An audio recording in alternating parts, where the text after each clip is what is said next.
아니 영상은 누굴 위한 거예요? 모르겠어. 수업 중에 모르겠는데. 아니 조용히 이 미친놈들아. 나 신났어 이거 진짜. 우리 어디까지 했어? 뭐 이중생활 하죠? 우리 1번 다 했나? 네. 2번 갖고 이거 가지고 오라고. 그렇지. 이건 처음이었는데 이건 끝난 거지. 어머니가 네. 그러니까 네? 그러시대. 너 순수하다고 알고 계시는 거 아니지? 자 그러면 어디를 보시느냐면 이번에 61페이지입니다.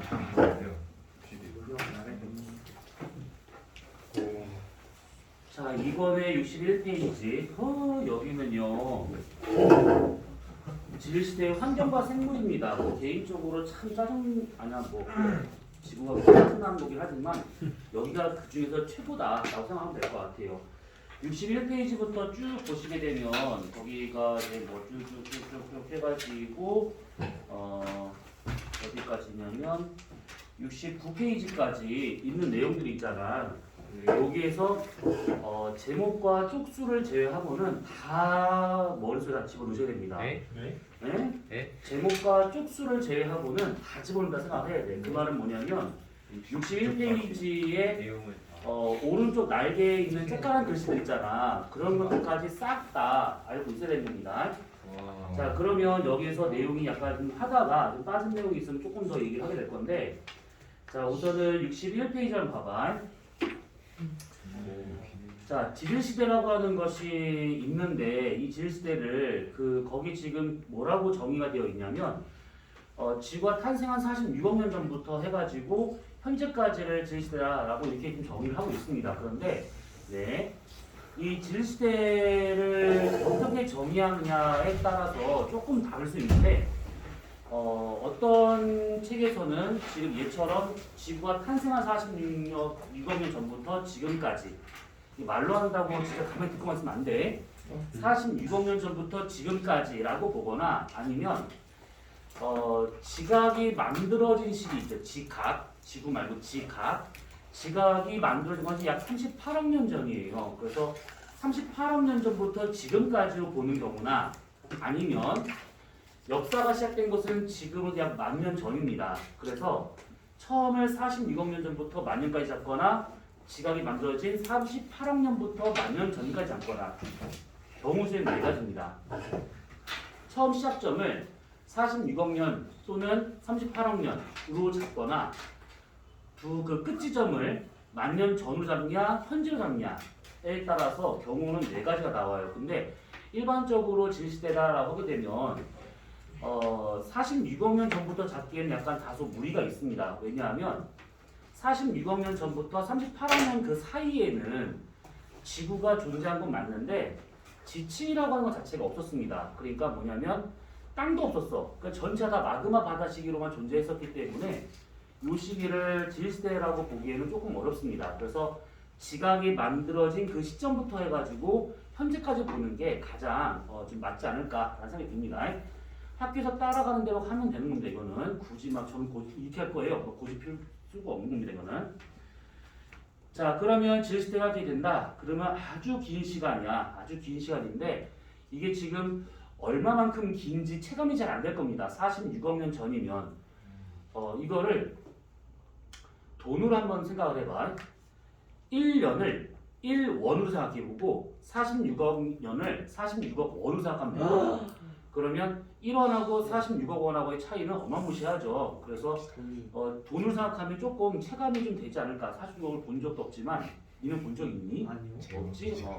그래서 그렇게 돈으로 좀 생각을 하면 조금 좀 체감이 될 것 같아요. 아무튼 엄청 긴 시간입니다. 엄청 긴 시간인데 그 긴 시간을 똑똑똑 잘라야 됩니다. 그래서 거기에 가로 2번을 보시게 되면 지질시대의 부분이라 해가지고 지우려고 했는데. 뭐야? 나 오늘 진짜 만났잖아. 아 2월달부터 듣는다고 그랬다. 그랬어? 오. 그러면 안 온 애가 누구야? 현민이요. 현민이가 이거 찍으라고 하냐고요? 현민이? 네, 머리 길다 잘라지네. 어정쩡 자른. 어디가? 네. 아 요새 찍고 계신 거예요? 네네네. 모른다고. 누가요? 현민이요. 아 그래요? 아, 예, 알겠습니다. 네. 아니 안 찍어도 돼. 아, 닥쳐봐. 네, 지연 안녕. 나야. 자, 그래서 이 긴 시간을 쪼갭니다. 그래서 이제 기준을 갖고 쪼개 시작하는데 거기를 보게 되면 동그라미 1번에 구분 기준이란 말 나온 게 있는데 보시면 가장 크게 자르는 것은 생물계의 변화입니다. 근데 여기서 말하는 생물계의 변화는 개체수 변화야. 그래서 갑자기 생물이 확 증가했다거나 아니면 어느 시점에 갑자기 생물이 대량으로 멸종했다거나 이런 식의 생태계의 큰 변화, 생물 개체수의 큰 변화가 생기면 그걸 기준으로 해서 이 개체수를 구분합니다. 그래서 1번에 나와 있는 생물계의 어떤 큰 변화라고 하는 것은 바로 개체수의 변화다. 번성이나 또는 멸종과 같은 짱구를 왜 쳐보고 하지 않냐 이 시간에. 이 시간에 짱구를 왜 보고 해야냐. 이러니까 태블릿이 문제야 이거. 아 짱구를 왜 봐 이거. 뭔데. 아니 미친놈아 이거 왜 보는 거야. 아니 옮기다가 잘못 옮겼어. 옮기다 잘못했다 짱구를 보고 하네. 아나 진짜. 현준이 상상처럼. PC 보이 진짜. 나 영상 찍고서 웬만하면 욕 안 하고 좀 조용히 했는데 짱돌 쳐보고 하잖아요. 진짜. 네, 알겠습니다. 자, 그래서 뭐 했냐? 그래서 그래서 이 생태계의 변화가 생기면 그런 식으로 나누더라라는 것인데 딱 떨어지는 기준은 아니지만 그렇게 개체수의 변화가 생기면 이 여러 개의 시대들 중에서 대를 구분할 때 보통 생태계의 변화를 씁니다. 대를 구분할 때. 그래서 생태계 변화다라고 하면 그런 식으로 보시면 될 것 같고 그 다음에 또 하나는 뭐냐면 안 쓰여 있네. 어디 갔어? 그 대규모의 지각 변동이 있었을 때도 구분합니다. 대규모의 지각 변동. 그러니까 우리가 뒤에서 살짝 얘기를 하겠는데 부정확과 같은 어떤 지층이 나타날 때가 있어요. 그러니까 크게 조그만 지역에서 나타난 그런 건 아무 상관없고 한 대륙 전체에 어떤 용기 침강과 같은 대규모의 지각변이 생기면 그런 걸 기준으로 해서 위아래로 구분하더라라는 겁니다. 그래서 대규모의 지각변동이라고 나오면 이런 것들 중에서 보통 이런 것들을 많이 구분해요. 이런 것들. 그래서 하나의 구분 기준이 그거다라고 볼 수 있는 것이고 또 하나는 세 번째는 기후변화 갖다 구분하기도 합니다. 기후변화. 빙하기와 간빙기와 같은 그런 기후변화를 갖고 세세하게 나눌 수 있는데 그때는 얘네들을 되게 세밀하게 자르는 거기 때문에 여기 나와 있는 이런 것들을 구분하는 데 쓰기도 하지만 보통 신생대 3기와 4기가 기를 더 쪼개면 새가 나옵니다. 새. 그래서 그 새를 쪼갤 때 이제 보통 기후변화만 쓰더라. 이렇게 생각하시면 됩니다.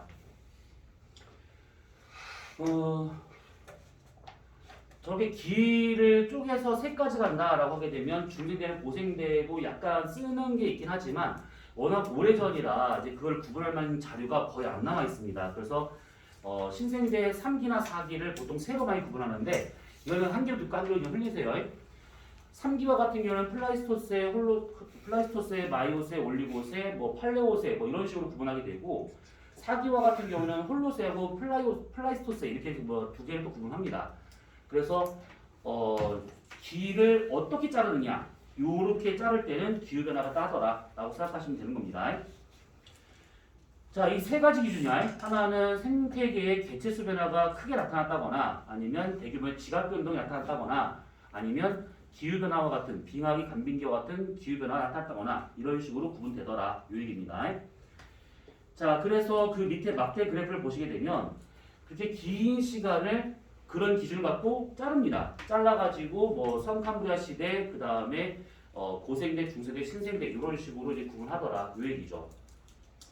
여기서는 지금 그게 다 나오진 않았는데 이 성캄브리아 시대를 시생대, 원생대로 구분하기도 하고 성캄브리아 시대에 전에 있던 시대를 명왕 시대라고도 합니다. 성캄브리아 시대 전에 있는 시대를 그냥 듣고만 있네. 명왕 시대. 명왕성 생각하시면 돼요. 명왕성. 성캄브리아 전에 있는 것을 명왕 시대. 명왕이라고 하는 것은 무슨 뜻인지 알죠? 그치? 지옥의 신 명왕. 요거. 그래서 성캄브리아 시대 이전에는 우리가 알지 못하던 그냥 깜깜한 시대였기 때문에 그냥 명왕 시대다 이렇게 말을 하는 겁니다. 근데 이 명왕 시대라는 단어 자체가 마음에 안 드는데 어쨌든 간에 그걸 쓰긴 써요. 간혹, 정말 간혹. 한 4, 5년에 한 번 쓸까 말까입니다. 학교에서도 잘 안 써요 이거는. 딱 그런 게 있어요 그냥. 자 아무튼 그래서 되고 있는 것이고 넘어가시게 되면 그리고 그 밑에 61페이지 밑에 그 시계로 되어 있는 거 있잖아요. 요 간혹 정말 미쳐가지고 정말 간혹 계산하는 문제가 나와요. 어머나. 그래서 몇 시 몇 분이냐, 고생대가 몇 시 몇 분에 출발했냐, 뭐 또는 신생대는 몇 시 몇 분 또는 몇 초간 유지된 것이냐 이런 식으로 간혹 질문하는 경우가 있습니다. 그래서 요거는 좀 약간 좀 더러운 문제긴 하지만 그런 것도 있었다 이런 겁니다. 자, 그 다음에 62페이지 화석. 자, 화석과 같은 경우 거길 보면 맨 위에 정의가 나온 게 있습니다. 우선은 가장 큰 정의는 지질스에 살았던 생물의 유해나 흔적입니다. 유해나 흔적. 그러면 유해 그러면 뼈, 껍질, 공룡, 알 이런 걸 다 말하고 있는 것이고 흔적이라 하게 되면 걸어다닌 거, 기어다닌 거, 구멍 파고 살았던 구멍의 흔적 이런 것들 다 통칭해서 흔적이라고 할 수 있는 것들이죠. 그래서 거기 쭉 보시게 되면 화석의 정의라고 해놓고서 뭐라 된 것이 있습니다. 그래서 이제 보통 이제 그 화석 중에서 우리가 알고 있는 화석은 보통 유해 화석이지. 어떤 골격이 있다거나 아니면 공룡의 피부가 발견된다거나 공룡 알 껍데기가 발견되거나 이런 것들입니다. 근데 흔적이 남는 경우는 따로 생물체의 흔적이 남아있는 화석, 줄여서 생흔화석이라고 합니다. 생흔화석. 이 생흔화석과 같은 경우가 내가 참 정말 놀라웠던 게 대학교 교수가 고생물학 교수가 딱 한 명 있었었는데 그 교수가 이 생흔화석 갖다 별짓을 다 했습니다. 뭐였냐면 그 여기는 치면 안 나왔는데 그거 있잖아요. 그 경남 고성에 있는 공룡 발자국 화석. 공룡 발자국 화석이 이게 쿡쿡 찍혀 이렇게. 근데 공룡의 발자국을 찍었으니까 공룡이 걸어 다니겠구나 이렇게만 생각하면 안 되고 공룡이 발자국을 딱 찍었을 때 자신의 이 발 모양을 그대로 도장 찍듯이 나오겠지. 그랬을 때 쿡 찍었을 때 이렇게 찍혀 있느냐 이렇게 찍혀 있느냐에 따라서 얘가 초식이냐 육식이냐가 결정이 돼요. 그리고 또 하나는 뭐냐면 공룡들 중에 뒤에서 보면 이렇게 있어가지고 다리가 이렇게 달려 있는 이런 공룡도 있고 다리가 이렇게 달려 있는 공룡도 있죠. 그래서 뒤에서 봤을 때 이렇게 되어 있는 것들에 따라서 얘가 어떤 종류의 공룡인지도 이제 파악이 되고, 그러니까 왼발 오른발 사이의 간격이 넓은가 짧은가 이걸 볼 수 있는 것이고, 그 다음에 이 발자국 화석을 봤을 때 이렇게 지면이 있는데 얘를 쿡 눌렀어 이렇게. 그러면 얘가 이쪽 방향으로 진행을 한 애다라고 가정하게 되면 우리가 다닐 때도 마찬가지지. 발바닥을 땅에 이렇게 걷는 사람 없지. 네. 이거 이렇게 걷는 건 뭔가 좀 이상하게 걷는 건데 걸을 때는 앞으로 가기 때문에 이것을 이렇게 해서 얘를 눌러서 앞으로 도움닫게 하는 것이죠. 그러면 진행 방향에 대해서 이렇게 우리가 알 수 있다고 하는 것은 공룡 발자국을 딱 찍었을 때 이렇게 찍히는 것이 아니라 한쪽은 좀 깊고 한쪽은 좀 더 얕아요. 이렇게. 요거를 보고 알아낸 겁니다. 이쪽으로 가는구나 이렇게. 그러면 이랬을 때 요거의 넓이가 있겠지. 넓이하고 들어간 평균 깊이하고 따져봤을 때 발자국이 2개냐 아니면 4개냐에 따라 가지고 몸무게가 대략 계산이 됩니다. 그리고 참 별걸 다 해. 이 발자국과 요 발자국 사이 요거는 요걸 알 수 있지만 요 발자국과 요 발자국과의 요 보폭 있잖아요. 이것이 이렇게 짧게 나타나는 경우도 있고 넓게 나타나는 경우도 있겠지. 그럼 이게 무슨 차이일까? 짧게 나타나는 것은 그냥 걸어간 거 그냥 뚜벅뚜벅 걸어간 겁니다 이렇게. 근데 만약에 이렇게 넓게 차이 나고 있어. 그러면 뛰었다는 얘기지. 초식 공룡은 뛸 일이 별로 없어요. 쫓기지 않는 이상은. 근데 육식 애들은 쫓아야겠지. 그러니까 그냥 아무 때나 뛰어. 그래서 이것이 이렇게 됐다가 갑자기 이렇게 되는 경우가 생깁니다. 그러면 이때 얘가 걸어갔을 때 몸무게, 높이, 웬만큼 다 나왔는데 이렇게 걸었었을 때는 계산이 잘 안 되지만 뛰었었을 때 보폭을 갖고 얘가 시속 한 60km/h로 뛰었겠구나라고 하는 것이 판단이 돼요. 본 적도 없는 티라노가 그 정도 뛰었다는 걸 어떻게 알아요? 그러니까 그런 식으로 생윤화석은 어떤 골격이나 이런 것들과는 다르게 얘가 어떤 패턴으로 살았는지를 알 수 있는 그런 흔적이 되고 있더라라는 겁니다.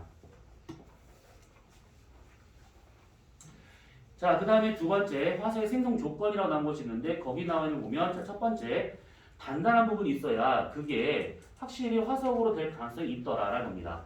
물론 단단한 부분이 단단한 부분이 아닌 것이 화석 나온 경우가 있어요. 근데 그런 것들보다는 확실히 가능성 면에서는 단단한 부분이 있어야 화석이 잘 되더라 이 얘기죠. 자, 그 다음에 두 번째 뭐냐면 빨리 묻혀야 된다 이건데 얘가 죽은 다음에 길바닥에 그냥 누워 있으면 그냥 분해가 돼버립니다. 누가 와서 뜯어먹거나 뜯어먹는 과정에서 골격이 좀 이렇게 훼손이 되거나 그러기 때문에 죽은 다음에 뭐 산사태가 났다든지 뭐 이렇게 해가지고 얘네들이 빨리 묻히면 확실히 화석으로 보존될 가능성이 크다 이겁니다.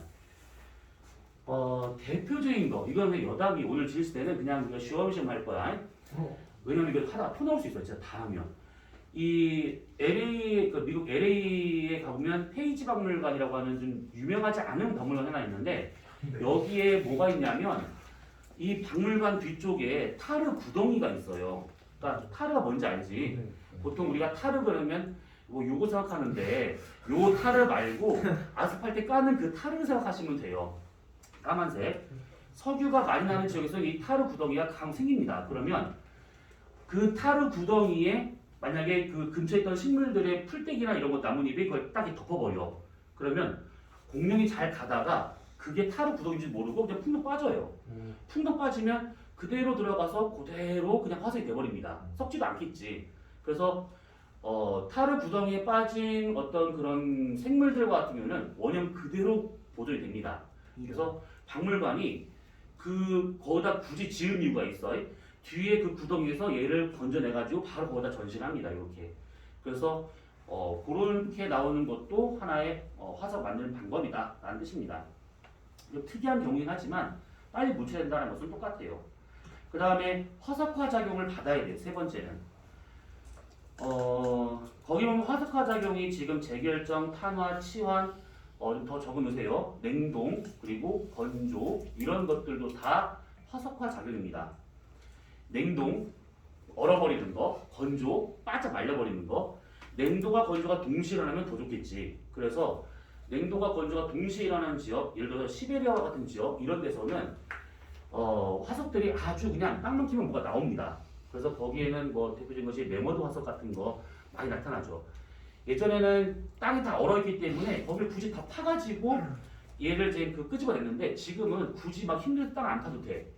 왜냐면 땅이 녹아서 많이 녹아가지고 그냥 삽질만 몇 번 하다 보면 그냥 편하게 나옵니다. 그리고 멕시코 요즘은 이제 이 메머드 화석의 지금 최대 산출지는 멕시코 정도 되고 있는데 여기는 비가 많이 오고 이상 기후 때문에 비가 많이 오고 습하고 산사태가 잘 나타나고 그래서 뜬금없이 산사태가 났는데 산 중앙에 메머드가 콕 박혀 있는 게 많이 발견이 돼요. 그래서 시베리아에서 발견되는 것보다 훨씬 더 질 좋은 메머드 화석이 막 나옵니다. 그래서 그 코끼리 상아는 불법이잖아요. 이거 거래하는 거. 근데 메머드 화석은 불법이 아니죠. 그래서 상아 대신 그거 갖다 막 이렇게 한다고 합니다.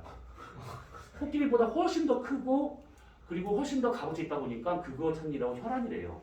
한번 가봐요. 네. 자, 아무튼 그런 것도 있습니다. 그 다음에 탄화작용이라고 하는 것은 뭐냐면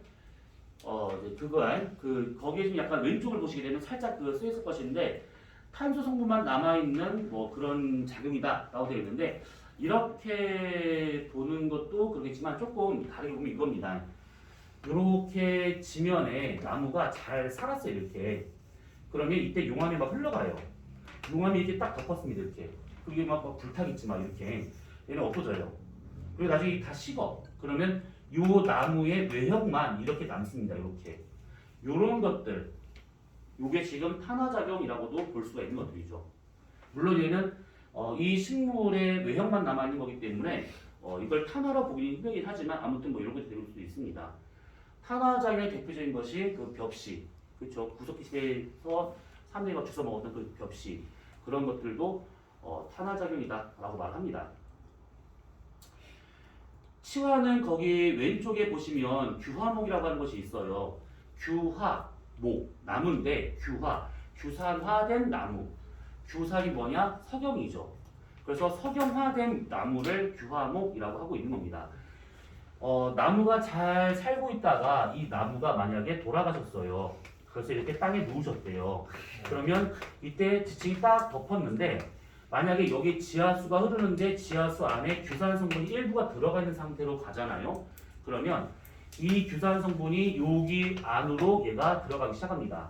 그러면 원래 생물의 그 목질부는 다 분해가 돼서 사라져 버리게 되고 얘가 들어가서 생물의 목질부를 규산화 시켜버려요. 다 바꿔버린 겁니다. 그래서 요거 자체가 나중에 단단한 돌멩이 생기는 경우가 생기는데 거기 나와 있는 그 그림 보면 이게 뭐예요? 라고 할 것인데 이 나무를 잘라서 보잖아요. 그러면 나무가 이렇게 단면이 있을 것이고 나이테가 이렇게 나오잖아요. 가운데가 보통 빕니다. 공간이 생겨요. 이 공간 안으로 해서 석영이 이렇게 자라요. 이렇게. 그래서 요거가 작으면 손바닥만한 것도 많고 크면 이 나무 크기만 한 게 있다 보니까 아주 큽니다. 이거는. 요런 거 우리나라엔 별로 없어요. 이런 것들은. 그 다음에 화석화 작용에서 지금 빠진 게 또 있는데 몰드, 캐스트,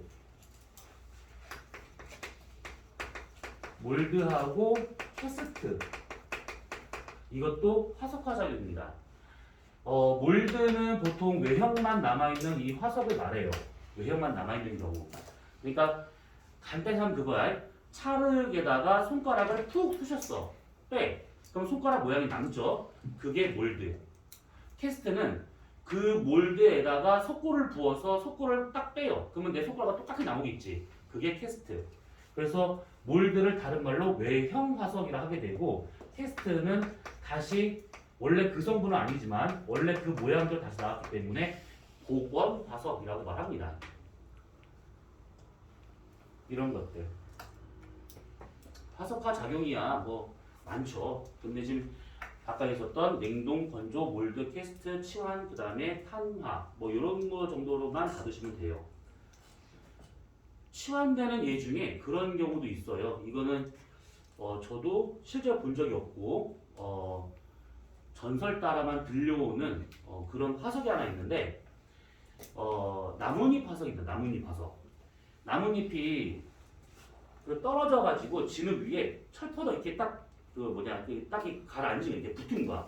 그 상태로 이 위로 지치게 쌓였습니다. 그래서 나뭇잎이 그대로 있는 화석인데 이 화석은 흔합니다. 이런 화석은. 근데 이 화석이 시간이 지나서 요것이 아니라 금이 들어가요.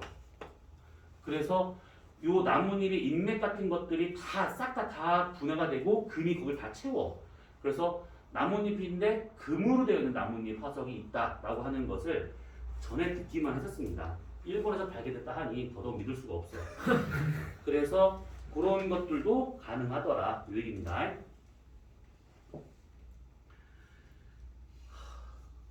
이제 한 페이지 반을 했는데. 자, 그러면 화석의 종류. 자, 밑에 보시면 1번에 표준화석, 2번에 시상화석 있는데 요거는 안타깝지만 그대로 다 외우셔야 됩니다. 표준, 시대를 알 수 있는 화석, 시상, 환경과 장소를 알 수 있는 화석 이렇게. 그러면 거기서 보면 이 표준화석의 조건이 나온 게 있는데 보시면 표준화석 땡땡 생존기간이 짧고 넓은 지역에 걸쳐 많은 개체수가 있어야 된다. 생존기간이 짧아야 돼요. 딱 특정 시기에만 미친 듯이 살다가 싹 다 죽어버립니다. 죽을 때 동시에. 그래서 이렇게 되면 얘가 있는 그 지층만큼은 얘가 살던 그 시대를 알 수 있는 거니까 시대를 알 수 있는 표준화석이 되더라 이 얘기입니다. 그래서 보시면 거기에 삼엽충, 방추충, 방추충 다른 말로 푸줄리나라고 하는데 둘 다 많이 쓰는 단어입니다. 푸줄리나, 암모나이트, 공룡은 좀 그렇습니다. 왜냐하면 공룡은 지금도 있죠. 저기 그 코모도 도마뱀이라든지 뭐 악어라든지 이런 것들 다 공룡과 비슷한 유형을 갖고 있기 때문에 여기서 말하는 공룡은 겁나 큰 공룡, 사람 한 입에 먹을 수 있는 그런 공룡, 그런 거를 거대 공룡으로 생각해요. 화폐석, 매머드 이런 것들입니다. 부줄리나 방추충. 그러니까 우리나라 말로는 방추충, 그다음에 흑룡어는 푸줄리나. 삼엽충은 그때 한번 얘기했었던 기억 나시지? 그렇지? 그 물속에서 바닥을 기어다니던 바퀴벌레 같은 개들이다 라고 해서 얘기했던 거 있습니다. 거기 지금 화석이 나온 게 있는데 가만히 보면 이게 가슴에 이렇게 여러 개 다리가 달려져 이렇게 옆으로 달려 있는데 가운데 하나 있고 양쪽으로 이렇게 두 개 있고 그래서 세 개 옆으로 되어 있다. 그래서 삼엽충이라는 말을 쓰는 겁니다. 그리고 방추충은 여기 사진이 안 나왔는데 방추충은 크기는 쌀알만 해요. 그러니까 우리가 먹는 밥 있잖아요. 그 밥알보다 조금 더 크거나 그만하거나 생긴 건 꼭 밥알처럼 생겼어요. 좋게 표현하면 밥알인데 나쁘게 표현하면 그 구더기 같이 생겼습니다. 그래서 이것도 미안해요. 저녁 먹기 전에 그 구더기 같은 것들이 이제 물 속에서 바글바글하게 살았던 그 당시 물속 무슨 일이 있었던 거야. 아무튼 그런 것들을 이제 푸준이나 방추충이라고 말하고 있는 겁니다. 그 다음에 암모나이트는 거기 좀 화상 나와 있다시피 이게 그거죠. 그 소라 껍데기 안에 오징어가 들어가 있는 듯한 그런 것들을 암모나이트라고 하는데 암모나이트가 이렇게 많이 발견돼요. 이렇게 되는데 이때 요 말려 있는 요 부분이 펴지는 애도 있었습니다. 요게 펴지는 애들도 있었었고 그 다음에 암모나이트는 보통 이렇게 물속에서 점핑하듯이 또는 오징어처럼 이렇게 쭉쭉 뻗어 나가면서 이렇게 살던 애들인데 어떤 애들은 그냥 바닥을 기어다니기도 하고 워낙 종류가 많다 보니까 다양해졌습니다. 우리나라에서 암모나이트 화석은 거의 없어요. 이거는요. 왜냐면 중생대 지층 자체가 거의 없고 중생의 지층이 있다 하더라도 걔네들은 육성층이기 때문에 바닷속에 살던 얘네들은 안 나옵니다. 그럼 얘네들이 어디서 잘 발생을 하느냐? 히말라야에 얘가 되게 많습니다.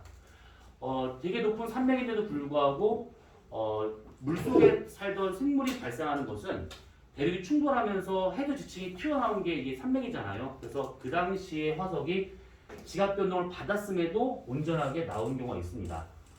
개인적으로 봤던 암모나이트 중에서 정말 컸던 거는 제 키보다 살짝 더 컸던 암모나이트도 있었습니다. 요만하다고 했나? 아무튼 폈어 이만큼.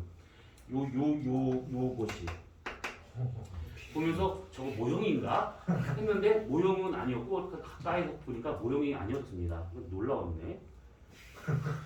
아무튼 그래요. 그러니까 저는 여행을 다니면 박물관을 겁나 많이 돌아다니는데 특히 자연사 박물관 되게 환장을 침 질질 내면서 그 제주도에서 지금 그게 너무 안타까운데 제주도에 혼자 여행을 갔다가 무슨 박물관이 막 개장을 했어요. 개장을 막 해가지고 사람 한 명도 없고 그 넓은 박물관에 나 혼자만 덜렁 섰던 그런 상태였는데 광고도 안 돼 있고 그러니까 어떻게 나만 알고 간 것 같아. 그러니까 이게 뭐냐면 지나가다 알았으니까 지나가다가 저 뭐야? 들어가 볼까? 해서 들어갔는데 박물관이더라고. 근데 와 그때 완전히 노다지였어. 그 박물관이 이름을 꼭 기억해내야 되는데 그 박물관이 내가 봤던 화석들 중에 진짜 와 대박 사건이라는 화석들이 거의 다 대부분 다 거기서 짱돌들도 웬만하면 대전에 있는 지질박물관에 가보면 짱돌이 한 수백여 종이 있는데 그보다 훨씬 더 많았습니다. 와 대박 사건이었어. 그래서 거기에서 우연찮게 본 게 요거였었습니다. 암모나이트. 그치 여러분들은 뭐 제주도 가면 굳이 이름을 불러 갈 필요가 없지. 그치.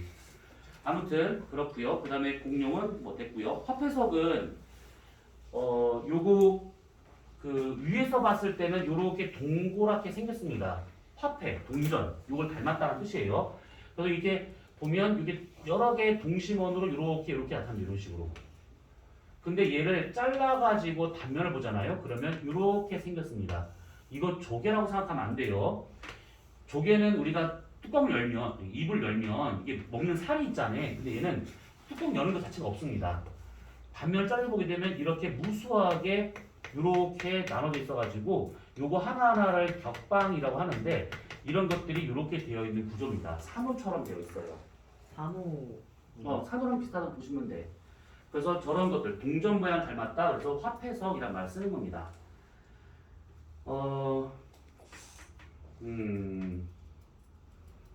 크기는 한 손바닥만한 것도 좀 있고요. 아무튼 그렇습니다. 그 다음에 매머드. 자, 매머드를 우리나라 말로 하게 되면 이렇게 써요. 근데 맘모스란 말을 들어봤어요? 맘모스? 네. 맘모스라고 하는 것이 있는데 매머드하고 맘모스는 무슨 차이가 있을까요? 한주 차이 다릅니다. 무슨 차이가 괜찮아. 뭐라고? 부르는 게 다르죠. 부르는 게 다르다고? 매머드와 맘모스 이렇게? 쓰는 것도 다르고? 결혼장가? 얘 같은 경우에는 원래 이걸 바뀐 것이죠. 그러니까 뭐냐면 학명 자체가 이렇게 돼요. 그래서 이걸 그냥 그대로 읽거나 이렇게 읽거나 그건 마음대로 읽으면 되는 겁니다. 이거는 읽는 사람 마음이니까 이거는. 읽는 게 나는 게 맞아. 이게 당연히 맞힌 거야. 나 순간적으로 저걸 알고 있는 건가 싶어서 물어봤는데 오씨. 아무튼 읽는 게 다른 겁니다. 발음의 차이예요. 근데 난 이걸 볼 때마다 정말 짜증이 확 나. 과거니까 그러진 않겠지. 그 일부 학교에서 얘랑 이게 다르다라고 가르치는 경우가 더러 있어요. 얘랑 뭐가 달라요? 그러면 이름도 다르다. 그래서 얘네들은 어떤 큰 그런 털 달려 있는 그런 것들이 한 종류이다. 이런 식으로 억지로 짜맞춰가지고 다르다라고 하는데 아니 똑같은 겁니다. 똑같은 단어를 이렇게 읽냐 이렇게 읽냐의 차이뿐이에요. 이거는 털 달린 코끼리. 그럼 원어민은 뭐라 이거? 보통은 메머드를 읽어요. 메머드. 맘모스라는 표현을 잘 안 합니다. 사실은. 화딱지나 진짜. 똑같은 겁니다. 학교에서 메머드든 맘모스든 뭐 상관없다. 이렇게 아마 보실 겁니다.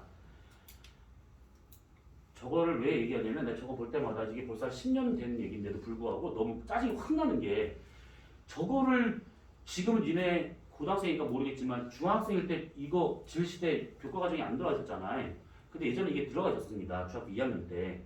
중학교 2학년 2학기 과정에 질시대가 들어있었었는데 알지? 특목고 준비하셨을 때 2학년 2학기 내신 겁나 중요하다는 거. 1학년은 뭐 집어쳐도 되지만 2학년 2학기 되게 중요해. 근데 2학년 2학기 기말고사에 이게 나왔는데 단답형으로 나왔는데 요 놈을 학생은 이걸 알고 있었기 때문에 메모드라고 적은 거야. 근데 선생님은 끝까지 메모드와 맘모스는 다른 거다라고 우겨가지고 기어이 틀리게 처리를 했어. 근데 단답형이고 끝에 있는 문제다 보니까 배점이 높았는데 그거를 기어이 안 바꿨어. 지 고집 피워가지고 선생님이. 그래가지고 틀렸다라고 해가지고 걔가 거기서 등급이 훅 떨어졌지. 과학 점수가.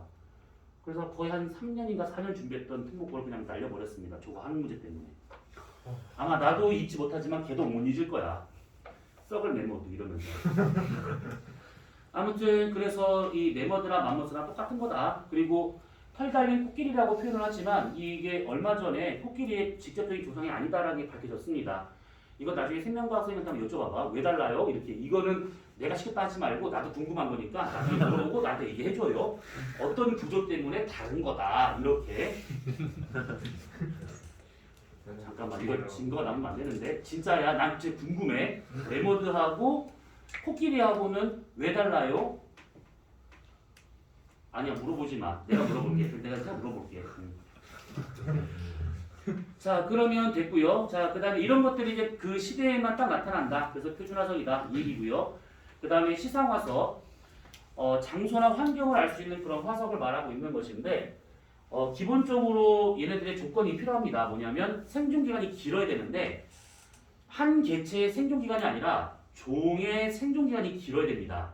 그리고 그 살 수 있는 서식지가 상당히 좁습니다. 왜 그러냐면 이 환경과 장소에 제한을 받기 때문에 아무 데서 살 수가 없어요. 그래서 딱 특정한 지역에서만 길게 사는 애들. 길게 살아야 된다는 게 왜 중요한 거냐면 우리가 예를 들어서 거기 중에 시상화에서 대표적인 것이 산호나 고사리, 조개 이런 것들인데 이런 것들이 지금 살고 있잖아. 지금도. 지금의 얘네는 사는 환경을 보면 과거에도 그럴 것이다 라고 추정하고 있는 겁니다. 그러려면 길게 살았어야겠지. 지금을 보고 과거를 판단하려면. 생존기간이 길어야 된다 이 뜻입니다. 그래서 보시면 산호, 고사리, 뭐 조개 이런 것들이 대표적인 시상화석이다. 이런 것들입니다. 보이시다시피 산호나 조개는 얕은 바다, 따뜻한 바다, 고사리는 좀 습한 육지, 따뜻한 습한 육지 이런 데 살고 있다라는 거. 특히 고사리가 죽어서 나중에 이제 다 뭉치면 그런 것들이죠. 고생대 말에 있었던 석탄기처럼 석탄이 막 만들어집니다. 자 됐고요. 자 오른쪽 페이지, 자 화석의 이용이라고 나온 것이 있는데 화석을 이용하는 것은 결국 시대와 장소, 환경 이걸 알아내려고 보는 것들이죠. 그래서 보시면 그 1번에 나와 있는 통번역 1번 육지 바다에 있던 뭐 수력 분포를 알 수 있다. 대표적인 것이 그놈이지. 거기 지금 그림에 나와 있는 것처럼 판게야, 고생대 말했던 판게야라고 하는 초대륙이 있었는데 그 초대륙에 분포하고 있는 그런 생물들의 그거를 분포를 보면 지금의 대륙을 뭉쳐서 쓸 때 거기 나와 있는 그림처럼 이렇게 뭉쳐지더라. 이렇게 수립 분포를 알 수 있는 게 화석입니다. 대개노가 지금 거기 나와 있는 그 화석들 메소사우루스하고 글로스테리스라는 두 가지를 발견을 해가지고 대륙 이동의 어떤 증거다라고 설명을 했는데 결국 다 개무시당했죠. 그래서 요거는 화석 이름을 알려고 하지 말고 그냥 그런 게 있었구나 정도로만 알고 있으면 되는 겁니다. 혹시 모르니까 참고로 거기 지금 그 지도 안에 메소사우루스 글로스테리스가 있잖아요. 글로스테리스는 그 양치식물, 그러니까 고사리 같은 양치식물, 온난 다습한 육지에서 살던 식물인데 거기 대륙의 걸체등을 보게 되면 이 글로스테리스가 어디서 나타나고 있냐면 남극에서 나와요. 남극. 다른 지역은 지금도 있거든요. 남극에서 이 화석이 나온 걸 보고 남극이 과거 지금의 위치가 아니었다라고 판단한 것이죠. 그 다음에 메소사우루스라는 것이 있는데 메소사우루스는 담수성 파충류입니다. 바닷물 속에 들어가면 돌아가시는 파충류. 근데 거기 대륙 분포를 보시게 되면 남미하고 아프리카 끝자락 양쪽에 나타나고 있어요. 대서양을 기준으로 양쪽에서. 그러면 얘네들은 대서양을 건널 수가 없는데 왜 대서양을 기준으로 양쪽에 나타나는가? 대륙이 붙어 있었구나. 이렇게 설명할 수 있다는 얘기죠. 그래서 이거 나중에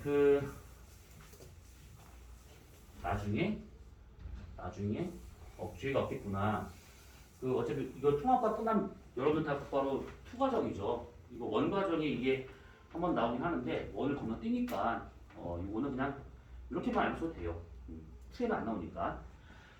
자, 그 다음에 뭐 지형 변화를 할 수 있다. 그 다음에 어떻게 분포되는지 알 수 있다. 뭐 이런 것들이 뭐 알려고 하면야 난이도 아니겠죠. 자, 그 다음에 그 밑에 미니 강의 박스 안에 들어있는 그림 잠깐 보세요. 거길 보시면 어떤 지층을 딱 잘라서 봤더니 이렇게 나타났대요. 요거를 학교에서 하면 할 건데 학교에서 하지 않으면 굳이 할 필요가 없어서 이건 안 할 겁니다. 지층을 잘랐을 때 단면이 어떤가, 그 모양을 보고 과거에 어떤 일이 벌어졌는가를 이제 판단할 것들이 몇 가지가 있습니다. 근데 그걸 하다 보면 꽤 시간이 오래 걸려요. 그래서 우리는 이걸 하지 않고 나중에 학교에서 하면 작년에는 안 했었는데 하면 이거를 그때 가서 수업하도록 합시다. 끝난 줄 알았지? 시대별로 지금 나오는 게 있습니다. 시대별로.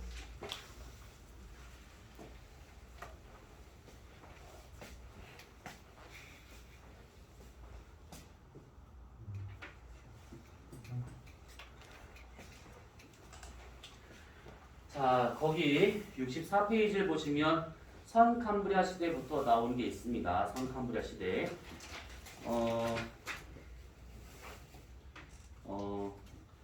자, 선캄브리아 시대면 아주 오래전. 그리고 선캄브리아라고 하는 요 이름은 요 선자가 캄브리아기의 앞에 있다. 그래서 앞 선자 써서 선캄브리아 시대라고 말하고 있는 겁니다. 그래서 선캄브리아 시대, 고생대, 중생대, 신생대 이렇게 썼을 때 그 선자가 캄브리아기의 앞에 있는 시대 이렇게 표현하고 있는 것들이에요. 자, 우선 선캄브리아 시대는 알려진 바가 거의 없습니다. 너무 오래전이야. 그래서 요 당시에 있었던 뭐 지층, 화성 뭐 이런 것들 남아있는 게 거의 없습니다. 그래서 이걸 몰라요. 잘 모릅니다. 그래서 거기를 좀 보시게 되면 그나마 얘기되는 게 뭐냐면 동그라미 2번 남세균, 뭐 사람 이름 같은데 남세균이 있어가지고 광합성을 했다. 그래서 산수량이 점점 많아졌다. 요거에 관련된 정도로밖에 안 나옵니다. 거의 나온다 한들. 그렇다고 이게 오존층 이때 만들어진 건 아니에요. 그래서 광합성을 하면서 산소가 축적되었다 정도로만 알고 있는 것이고, 그것을 화석이 된 것이 뭐냐면 거기 밑에 사진 나와 있는 스트로마톨라이트라고 하는 사진입니다. 이거는 실제 크기는 이거 뭐 지역마다 다르고 생물 종마다 다르긴 하겠지만 보통 한 요만합니다. 이 원형 그것이 한 요만해요. 이것이 한 지역에 벌집 모양으로 되게 많이 분포합니다. 벌집 모양으로. 그것을 스트로마톨라이트. 그러면 요거 하나가 세균이냐? 말 같지 않은 소리죠. 이게 세균이면 뭐하는 의미로 봐요? 얘는 세균이 아니라 이거를 만든 구조를 스트로마톨라이트라는 구조 이름이 되는 것이고, 얘는 어떻게 보냐면 남세균이 얕은 물에 살고 있는데 걔네들이 살면서 점액을 계속 내뿜어요. 점액을. 그러면 그 점액에 물속에 있었던 진흙이 계속 달라붙습니다.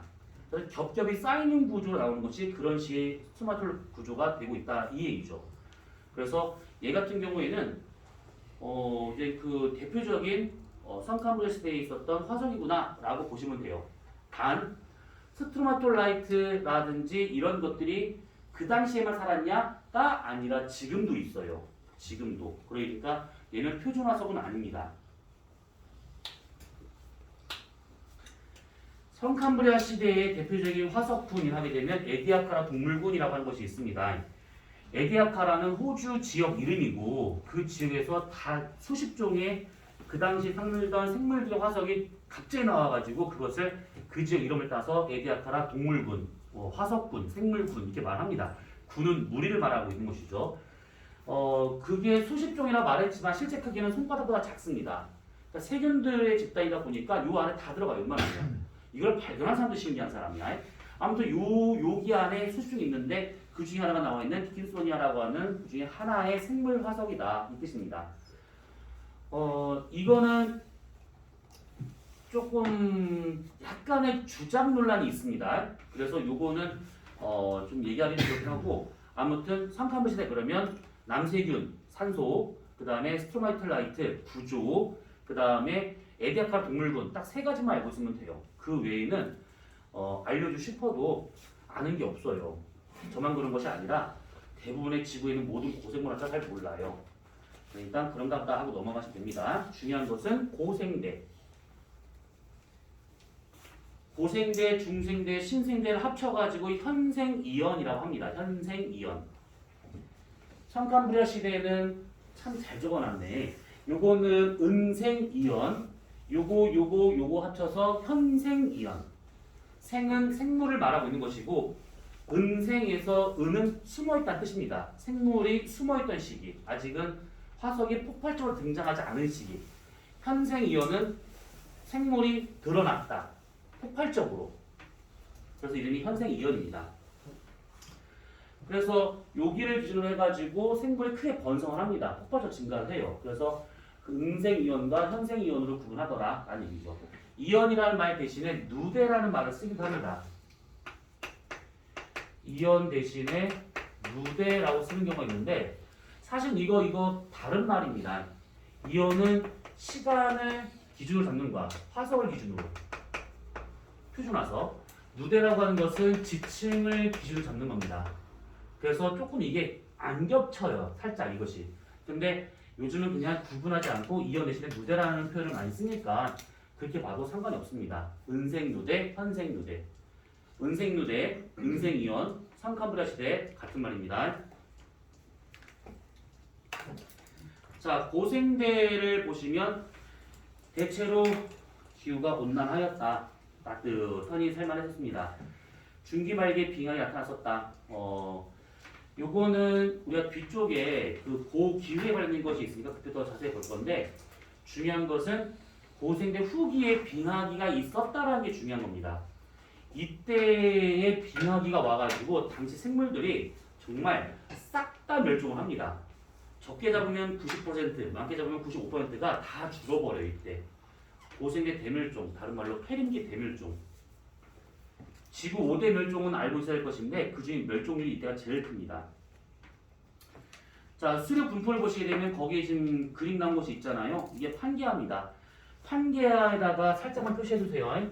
판게아가 보통 이렇게 강낭콩 모양 생겼어요. 그랬을 때 이렇게 대략 잘라보면 여기 밑에 있는 요 대륙을 곤드와나 대륙이라 말하고 여기 있는 북반구 대륙을 로라시아 대륙이라고 얘기합니다. 합쳐서 판게아 이렇게.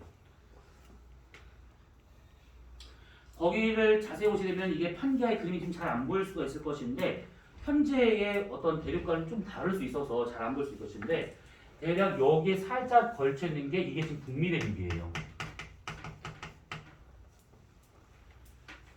아무튼 요거는 참고사항이고 요런 단어가 있구나 정도도 받으실 필요가 있어요. 자, 그 다음에 고생대 생물을 보시면 우리 고생대까지만 하고 쉬었다 하자. 고생대 생물을 보면 1번 삼엽충 완종류 무척추동물 번성했고 중계 갑주를 비롯한 어류 번성했다라고 막 난리 났어요. 근데 이거를 이렇게 보지 말고 68페이지 보면 표가 하는 게 있을 겁니다. 표. 68페이지. 이 표를 알고 있어야 됩니다.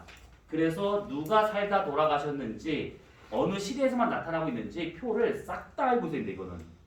이게 가장 기본이에요. 삼엽충은 고생대 초기부터 후기까지 골고루 나타나게 되는데 삼엽충이 나타나는 것은 전 고생대 기간이지만 삼엽충이 집중적으로 나타나는 것은 고생대 초기예요. 응? 적었어? 네. 다시 삼엽충은 고생대 전체에 나타나요. 그런데 어디에 제일 많이 나타나냐? 고생대 초기에만 집중적으로 나타납니다.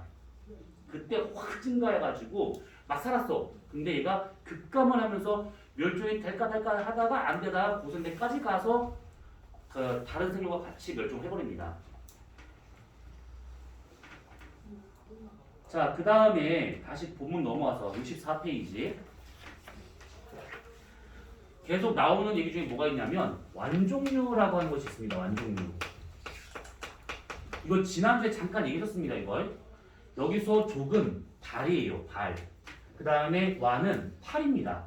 그러니까 팔을 다리처럼 쓰는 애들. 조개처럼 우리가 보통 조개 혓바닥이라 말하지만 혓바닥이 아니고 조개에서 뭐가 삐쭉 나와가지고 막 이렇게 찍으면서 지가 움직이잖아. 다리처럼 이동을 하는 거. 그래서 다리를 팔처럼 쓴다. 그래서 완종류라는 말 쓰는 것이고 그 다음에 부종류라고 하는 것은 이름 그대로 보면 머리에 다리가 달려있는 애들. 문어, 오징어 뭐 이런 애들. 그 다음에 누구? 복종류. 그러니까 배를 다리처럼 쓰는 애들. 그게 꿀렁꿀렁 가는 애들. 그래서 뭐 해삼 또는 뭐 저기 전복 이런 것들을 복종류라고 하고 있는 겁니다. 그래서 이 완종류를 하게 되면 그냥 조개 정도라고 생각하시면 편해요. 그냥 조개 정도. 부종류 그러면 지금 현재 우리가 알고 있는 문어나 오징어가 여기에 속하긴 하지만 지시대에 있었던 애들 중에서는 앵무조개 정도가 두 종류로 분류하기도 합니다. 복종류는 달팽이 뭐 이런 애들 그리고 그 비싼 거 뭐지? 전복 이런 것들. 아, 전복은 왜 비싼 거 도대체? 자, 아무튼 그래서 이런 것들이 있습니다. 그리고 동그라미 2번을 보시게 되면 대기산소가 풍부해서 오존층이 형성되었다라고 되어 있는데 오존층이 생성되었다라고 하는 거 어딘가에 뭔가 쓰여 있을 만도 한데 안 쓰여 있어. 쓰여 있을 만도 한데 실루리학입니다. 실루리학이 왜 안 써 있어? 68페이지 그 표 안에 있네요. 다행히 실루리학일 때 오존층이 형성이 돼요. 그래서 그 이후부터 생물들이 물 속에서 물 밖으로 나올 수 있었더라라는 얘기죠. 그래서 그 68페이지 표를 보시면 육상 생물이 출현한 시기가 오존층이 생성된 시기랑 거의 맞아떨어지고 있는 중이죠. 그리고 난 다음에 그 뒤로 석탄기나 대봉이 뒤로 가게 되면 파충류, 양서류처럼 이제 물과 육지를 번갈아서 왔다 갔다 할 수 있는 생물들이 등장하다가 후기 넘어가면서 확실히 이제 그 파충류가 막 기어다니는 그런 상태가 될 수 있다라는 겁니다. 오존층이 생성된 시기는 기억을 해주셔야 됩니다. 실루리아기 때 형성이 되어 약 4억 년 전입니다. 자, 다시 본문 넘어와서 64페이지 동그라미 3번. 자, 육지에서는 양서류, 대형 곤충이 번성하였고 생물종 종류 급격히 늘어났다. 대형 곤충, 어마무시한 곤충들 이때는 뭐 난리가 아니었습니다. 그래서 요거는 지금 뭐 얘기할 건 아닌 것 같고 아무튼 그 당시에 있었던 애들은 대체로 다 컸어요. 다. 작은 애가 거의 없다시피 그냥 다 컸습니다. 식물도 풀떼기도 있긴 하겠지만 풀떼기라고 말하기 민망한 것들이 막 그냥 석탄 만들었던 걔네들 막 몇십 미터 되는 애들 막 그런 것들도 막 있었고 곤충 그러면 우리가 알고 있는 뭐 지금 보이는 곤충도 있잖아. 막 바퀴벌레 막 잠자리 뭐 이런 것들 그냥 겁나 컸습니다. 이게 뭐지? 이런 것들이 이제 이 당시 살았던 것들이죠. 그때 한번 얘기했던 것 같은데 잠자리 막 좌우날개 막 1.8m, 1.8m 막 대가리 막 몸집이 한 2m 대가리 막 날아다니 막 그게 뭐야?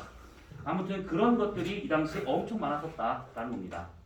그러니까 죽었지. 조금의 온도 변화가 생기면 얘네들은 그냥 싹 다 죽어버립니다. 그냥. 자 마지막 65페이지 맨 위에 동그라미 4번 고사형태 양식물이 번식했기 때문에 이때 석탄층을 만들었다. 언제? 석탄기 때 석탄층이 막 형성되기 시작합니다. 그 지하자원 단원이 따로 없는데 이번 뒷부분을 보게 되면 여러 가지 에너지 뭐 나온 게 있습니다. 물론 이제 화석 에너지 뭐 이런 거는 거의 없지만 근데 이제 그 화석 에너지와 같은 지하자원과 같은 경우에 이 석탄이 양식물이 죽어서 그러니까 양식물 다 죽어서 묻혀서 압착되는 과정이 만들어지는데 요거는 그냥 한 줄에만 잘 적어 놓으세요.